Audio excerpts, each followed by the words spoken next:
नमस्कार, सुदर्शन न्यूज में आपका स्वागत है। रात के 10 बज चुके हैं और 10 की बात के साथ मैं हूं मुकेश कुमार। आज 10 की बात में विस्तार से हम बात करेंगे विश्व पटल पर प्रधानमंत्री मोदी को मिल रहे सम्मान की। देश छोटा हो या बड़ा, सभी ने भारत में अपना विश्वास जताया है, उसके नेता में अपना विश्वास जताया है, उन्हें सम्मानित किया है। और यह सम्मान केवल प्रधानमंत्री नरेंद्र दामोदर दास मोदी का सम्मान नहीं, बल्कि भारत का सम्मान है, भारत के 150 करोड़ देशवासियों का सम्मान है। आज विस्तार से हम बताएंगे कि किस किस ने अपने यहाँ सर्वोच्च सम्मान से मोदी जी को सम्मानित किया है और क्यों किया है। फिर आपको बताएंगे कि आज क्या हो रहा है वायरल और क्या है ट्रेंडिंग। फिर बताएंगे कल की हेडलाइन और अंत में शुभ रात्रि कहने से पहले आपको जिस तरह की रोज बताते हैं वो बताएंगे आपको कि गुड न्यूज क्या है। तो करते हैं शुरुआत 10 की बात की विस्तार के साथ।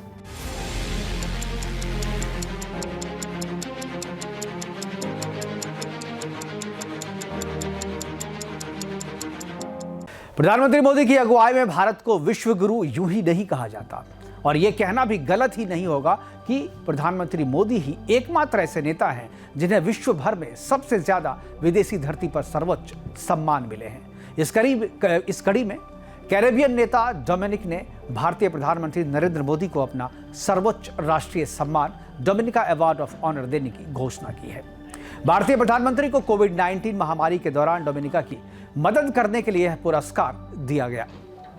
भारत ने फरवरी 2021 में डोमिनिका को एस्ट्राजेनेका कोविड-19 वैक्सीन के 70,000 डोज भेजे थे। यह वैक्सीन डोमिनिका और उसके पड़ोसी देश कैरेबियन देशों के काम आई थी। भारत के प्रधानमंत्री के डोमिनिका के हेल्थ इंफ्रास्ट्रक्चर में सहयोग के लिए यह अवार्ड उन्हें दिया गया। डोमिनिका के राष्ट्रपति सिल्वेनी बर्टन ने प्रधानमंत्री मोदी को गुयाना में भारत कैरिकॉम समिट के दौरान यह पुरस्कार देने की घोषणा की है। मोदी 19 से 21 नवंबर के बीच गुयाना के दौरे पर रहेंगे। रूस ने इसी साल 9 जुलाई को प्रधानमंत्री मोदी को अपने देश का सर्वोच्च सम्मान order of saint Andrew the apostle से नवाजा है। ये वो सम्मान पाने वाले भारत के पहले और चौथे गैर रूसी व्यक्ति बने हैं। अब तक 13 देशों ने प्रधानमंत्री मोदी को सर्वोच्च सम्मान से सम्मानित किया है अपने देश के। अब हम आपको बताते हैं उन 14 देशों के नाम जिन्होंने प्रधानमंत्री मोदी को अपने देश का सर्वोच्च सम्मान दिया है। और इसमें पहला जो नाम है वो रूस का है। 2024 में प्रधानमंत्री मोदी की रूस यात्रा के दौरान राष्ट्रपति पुतिन ने प्रधानमंत्री मोदी को देश का सर्वोच्च शौर्य सम्मान order of saint Andrew the apostle से सम्मानित किया था। यह सम्मान भारत और रूस के बीच द्विपक्षीय संबंधों को मजबूत करने में उनके योगदान के लिए उन्हें दिया गया। दूसरे नंबर पर 2024 में ही भूटान ने यह सम्मान दिया था। भूटान के राजा जिग्मे खेसर नामग्याल वांगचुक ने मोदी को सर्वोच्च नागरिक सम्मान ऑर्डर ऑफ द ड्रॉक ग्यांगफोल से सम्मानित किया था। यह सम्मान भूटान के प्रति उनके असाधारण योगदान और भारत भूटान संबंधों को मजबूत करने में उनकी भूमिका की सराहना करते हुए उन्हें दिया गया था। तीसरा नाम जो है वो फ्रांस का है। 2023 में फ्रांस ने इस सम्मान से प्रधानमंत्री मोदी को सम्मानित किया था। राष्ट्रपति एमुअल मैक्रोन ने प्रधानमंत्री मोदी को grand cross of the legion of the honour से सम्मानित किया था। यह सम्मान पाने वाले प्रधानमंत्री मोदी पहले भारतीय बने थे। फ्रांस भारत द्विपक्षीय संबंधों को मजबूत करने और वैश्विक स्तर पर शांति, स्थिरता और सहयोग को बढ़ावा देने में उनके योगदान के लिए फ्रांस ने यह सम्मान प्रधानमंत्री मोदी को दिया था। 2023 में ही मिस्र ने भी अपने यहाँ का सर्वोच्च सम्मान जो है प्रधानमंत्री मोदी को दिया था। राष्ट्रपति अब्दुल फतेह ने प्रधानमंत्री मोदी को ऑर्डर ऑफ द नाइल से सम्मानित किया था। प्रधानमंत्री मोदी को यह सम्मान भारत और मिस्र के बीच ऐतिहासिक और रणनीतिक साझेदारी को मजबूत करने में उनके महत्वपूर्ण प्रयासों के लिए दिया गया। 2023 में फिजी ने भी यही सम्मान दिया था। प्रधानमंत्री फिजी के सिटवेनी राबुका ने प्रधानमंत्री मोदी को companion of the order of Fiji के सम्मान से सम्मानित किया था। प्रधानमंत्री मोदी को यह सम्मान भारत और फिजी के बीच घनिष्ठ संबंधों को प्रगाढ़ करने और वैश्विक स्तर पर नेतृत्व के लिए उन्हें प्रदान किया था। अब छठा नंबर पे जो देश है 2023 में भी दिया था Papua New Guinea. Papua New Guinea के जो गवर्नर हैं जनरल बॉब दादा ने मोदी को grand companion of the order of लोगो से सम्मानित किया था, जो कि उनके देश का सर्वोच्च सम्मान है। यह सम्मान उन व्यक्तियों को दिया जाता है जिन्होंने पापुआ न्यू गिनी और उनके नागरिकों के प्रति असाधारण सेवा के लिए कोई योगदान दिया हो। सातवां जो देश है, छोटा देश है, पलाऊ। 2023 में ही राष्ट्रपति सुरगेल विप्स ने प्रधानमंत्री मोदी को एबालकल ऑर्डर से सम्मानित किया है, जो कि वहाँ का सर्वोच्च सम्मान होता है। प्रधानमंत्री नरेंद्र मोदी को उनके वैश्विक नेतृत्व और विकासशील देशों के हितों की वकालत करने के लिए उन्हें सम्मानित किया गया था। 8वें नंबर 2020 में अमेरिका के राष्ट्रपति ट्रंप ने प्रधानमंत्री मोदी को लीजन ऑफ मेरिट अवार्ड से सम्मानित किया था। प्रधानमंत्री मोदी की ओर से भारत के राजदूत ने यह सम्मान प्राप्त किया था। यह सम्मान प्रधानमंत्री मोदी को उनके नेतृत्व में भारत और अमेरिका के बीच संबंधों को मजबूत करने, लोकतांत्रिक मूल्यों को बढ़ावा देने और वैश्विक शांति और स्थिरता के लिए उनके योगदान के लिए उन्हें प्रदान किया था। 9वें नंबर पर जो देश है वो 2019 में बहरीन के किंग हमाद बिन ईसा अल खलीफा ने प्रधानमंत्री मोदी को king Hamad order of the renaissance से सम्मानित किया था। प्रधानमंत्री मोदी के नेतृत्व में भारत और बहरीन के बीच द्विपक्षीय संबंधों में काफी सुधार हुआ था। मोदी सरकार ने दोनों देशों के बीच में रक्षा, व्यापार, ऊर्जा और सांस्कृतिक क्षेत्रों में सहयोग को बढ़ावा दिया था और इसी से प्रभावित होकर उस देश ने अपने देश का सर्वोच्च सम्मान जो है वो प्रधानमंत्री मोदी को दिया था। यूएई ने 2018 में अबू धाबी के क्राउन प्रिंस मोहम्मद बिन जायद अल नाहयान ने प्रधानमंत्री मोदी को सर्वोच्च सम्मान ऑर्डर ऑफ द जायद से सम्मानित किया था। प्रधानमंत्री मोदी को यह सम्मान 2019 में उनकी यूएई भारत रिश्तों को मजबूत करने और वैश्विक स्थिरता में योगदान के लिए दिया था।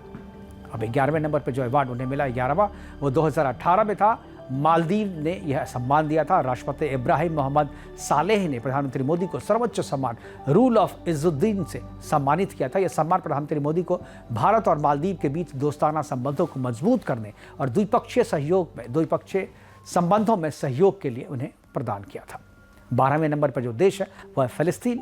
2018 में फिलिस्तीन ने फिर प्रधानमंत्री मोदी को अपने यहाँ के सर्वोच्च सम्मान से सम्मानित किया था। फिलिस्तीन के राष्ट्रपति मोहम्मद अब्बास ने प्रधानमंत्री मोदी को grand collar of the state of Palestine सम्मान से उन्हें सम्मानित किया था। प्रधानमंत्री नरेंद्र मोदी ने भारत और फिलिस्तीन के बीच द्विपक्षीय संबंधों को मजबूत किया। भारत ने हमेशा फिलिस्तीन के स्वतंत्रता संग्राम और अधिकारों का समर्थन किया है और इसी को रिकॉग्नाइज करते हुए फिलिस्तीन ने यह अवार्ड प्रधानमंत्री मोदी को दिया था। 13वें नंबर पर सऊदी अरब आता है जो 2016 में किंग सलमान बिन अब्दुल अजीज ने प्रधानमंत्री मोदी को अपने देश के सर्वोच्च नागरिक सम्मान अब्दुल अजीज सैस से उन्हें सम्मानित किया था। प्रधानमंत्री मोदी के नेतृत्व में भारत और सऊदी अरब के बीच द्विपक्षीय संबंधों को एक नई दिशा मिली। दोनों देशों के बीच व्यापार, ऊर्जा, विशेषकर तेल और रक्षा में सहयोग और महत्वपूर्ण जो है इन व्यापार में इन क्षेत्रों में महत्वपूर्ण वृद्धि हुई थी और इसी को लेकर के रिकॉग्नाइज किया गया और उन्हें इस सम्मान से सम्मानित किया गया। 14वां जो देश है वह अफगानिस्तान है। 2016 का वर्ष है। तत्कालीन राष्ट्रपति अशरफ गनी ने प्रधानमंत्री मोदी को अपने देश के सर्वोच्च नागरिक सम्मान अमीर अमानुल्लाह खान अवार्ड से उन्हें सम्मानित किया और यह सम्मान उन्हें अफगानिस्तान और भारत के बीच ऐतिहासिक और रणनीतिक संबंधों को मजबूत करने के लिए उनके योगदान के लिए दिया। इसके अलावा 2015 में मंगोलिया के राष्ट्रपति खाल्मगिन बर्गेंटुगा और प्रधानमंत्री मोदी को order of the white tiger के सम्मान से सम्मानित किया था। साथ ही दक्षिण कोरिया की सियोल शांति पुरस्कार समिति ने भी 2018 में प्रधानमंत्री मोदी को सियोल शांति पुरस्कार से सम्मानित किया था।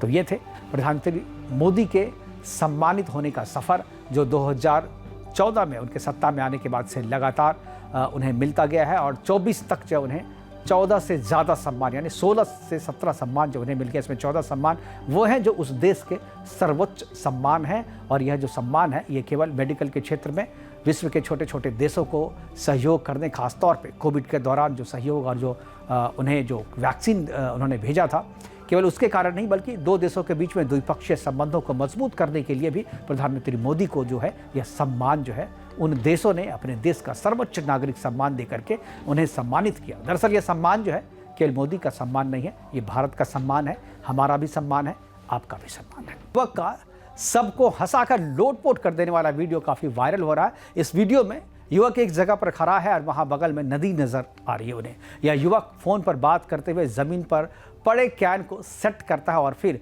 पैर से मारकर उसे नदी में फेंकने की कोशिश करता है, मगर उसका शॉट मिस हो जाता है और उसके पैर से जूता निकलकर नदी में चली जाती है। मतलब शख्स करना कुछ और चाहता था मगर हो कुछ और जाता है और इसी कारण वीडियो सोशल मीडिया पर काफ़ी वायरल हो रहा है। वीडियो को एक्स प्लेटफॉर्म पर @बिस्सा रथौर रेड के नाम के अकाउंट से पोस्ट किया गया है और वीडियो को पोस्ट करते हुए कैप्शन में लिखा है, ये क्या हो गया। और अब तक लाखों लोग इस वीडियो को देख चुके हैं और इस वीडियो पर काफ़ी फनी कमेंट्स भी कर रहे हैं। वीडियो देखने के बाद एक यूजर ने अपने कमेंट में लिखा है कि भाई के साथ ज़बरदस्त धोखा हो गया है, अब यह बेचारा क्या करेगा। दूसरे यूजर ने लिखा, ये तो बहुत बुरा हुआ। तीसरे यूजर ने लिखा, इसे कहते हैं कर बुरा तो हो बुरा, जूता ही चला गया। तो वहीं एक अन्य यूजर ने लिखा है कि कैन के चक्कर में जूता चला गया। इस तरह से कमेंट से लगातार युवक का मजाक उड़ाया जाए लेकिन लोग काफ़ी लाइट मूड में कमेंट कर रहे हैं और इस वीडियो को देख करके मज़े कर रहे हैं। अब बात कल की बड़ी खबर की, यानी कल की हेडलाइन की। और कल की जो हेडलाइन जो कल अखबार में पढ़ेंगे उसे हम रात में 10 बजे बताते हैं आपको। और पहली हेडलाइन जो है वो प्रधानमंत्री मोदी से रिलेटेड है। 16 से 21 नवंबर तक 3 देशों का दौरा करेंगे प्रधानमंत्री मोदी। इस दौरान नाइजीरिया, ब्राज़ील और गुयाना की यात्रा पर रहेंगे प्रधानमंत्री मोदी। ब्राज़ील में G20 शिखर सम्मेलन में वो लेंगे हिस्सा। दूसरी खबर उत्तर प्रदेश से। उत्तर प्रदेश के मुख्यमंत्री योगी आदित्यनाथ शनिवार को गाजियाबाद के विजयनगर क्षेत्र में रोड शो करेंगे। नवंबर महीने में सीएम योगी का यह दूसरा गाजियाबाद का दौरा होगा। सदर विधानसभा सीट पर उपचुनाव में जीत हासिल करने के लिए भाजपा के तमाम दिग्गजों को चुनाव मैदान में उतार रही है और उसी के लिए यह किया जा रहा है। तीसरी जो खबर है वो हिमाचल प्रदेश से है। कल हिमाचल प्रदेश मंत्रिमंडल की बैठक का आयोजन होगा। मुख्यमंत्री सुक्खू की अध्यक्षता में होने वाली बैठक में हाईकोर्ट की ओर से सीपीएस को लेकर दिए गए फैसले के अलावा कई अहम मुद्दों पर भी इसमें चर्चा की जाएगी। चौथी खबर क्रिकेट से। आईसीसी ने तोड़े पाकिस्तान के अरमान, पीओके में नहीं जाएगी चैंपियंस ट्रॉफी। सभी शहरों में ट्रॉफी घुमाना चाहता था आतंक का आका पाकिस्तान, लेकिन भारत के दबाव के बाद पाकिस्तान के यह अरमान खाक में मिल गए हैं। तो ये थी कल की बड़ी खबर। अब बात गुड न्यूज़ की, और यह गुड न्यूज़ हमारे देश के अन्नदाता यानी किसान भाइयों के लिए है। जैसा कि केंद्र सरकार देश भर के किसानों के लिए कई योजनाएं चला रही है, आज हम आपको ऐसी ही एक विशेष योजना के बारे में बताने वाले हैं जिसका किसान को काफ़ी फायदा मिलेगा। दरअसल पॉली हाउस कोल्ड स्टोरेज के निर्माण और मशरूम की खेती पर सरकार 50% तक की सब्सिडी दे रही है। चूंकि पॉली हाउस के निर्माण में फसलों में रोग और कीटों का खतरा काफ़ी कम हो जाता है, वहीं किसान बेमौसमी फसलों का उगाकर मोटा मुनाफा कमा सकते हैं। पॉली हाउस का ढांचा प्लास्टिक या धातु के फ्रेम की मदद से बनाया जाता है। इसमें किसान खुले आसमान की जगह पॉली हाउस के ढांचे में फसलों का उत्पादन करते हैं। लेकिन देश के एक बड़े तबके के किसान के पास पॉली हाउस निर्माण के लिए इतनी पूंजी नहीं होती है। इसको देखते हुए केंद्र सरकार किसानों की राष्ट्रीय बागवानी मिशन के तहत पॉली हाउस के लिए निर्माण के लिए 50% तक की सब्सिडी देने का ऐलान किया है। किसान ग्रीन नेट के निर्माण पर भी योजना के तहत अनुदान का लाभ ले सकते हैं और योजना का लाभ लेने के लिए किसान राष्ट्रीय बागवानी बोर्ड की आधिकारिक वेबसाइट nhb.gov.in पर जाकर अपना आवेदन भी कर सकते हैं।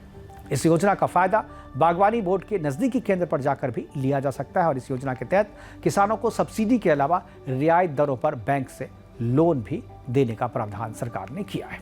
और अब बात